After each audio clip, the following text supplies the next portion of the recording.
लखनऊ के चौक की वो पुश्तैनी हवेली। उस दिन उस हवेली में सिर्फ मैं और काव्या थे और दादी बाजार से कुछ सामान लेने गई थी। तो फिर काव्या को रसोई में वो कौन सी औरत दिखी जिसको वो मेरी दादी समझ रही थी। तो आइए उतरते हैं इस कहानी में और जानते हैं कि आगे और क्या क्या हुआ इसमें।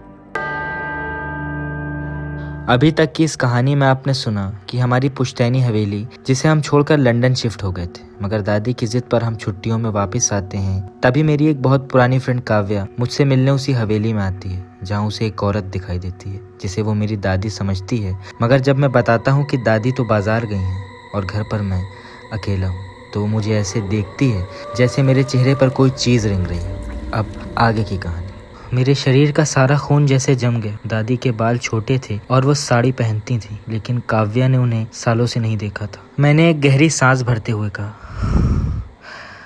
काव्या, दादी ने नीले रंग का सूट पहना है आज और मेरे अलावा घर में कोई नहीं। कमरे का तापमान अचानक से ठंडा हो गया। हम दोनों दबे पांव दालान से होते हुए रसोई की तरफ बढ़े। रसोई में घुप अंधेरा था और वहाँ कोई नहीं था। हम अभी राहत की सांस लेने ही वाले थे कि अचानक अंदर वाले कमरे से, जहाँ बच्चा सो रहा था, एक जोरदार चीखने की आवाज़ आई।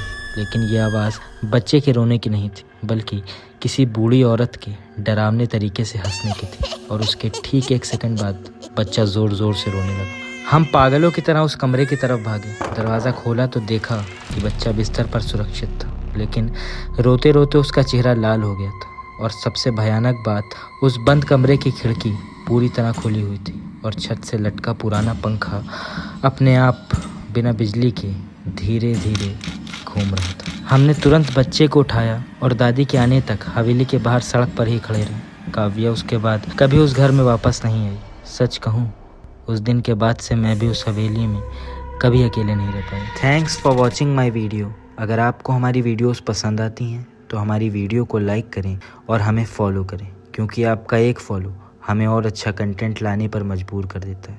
Thank you.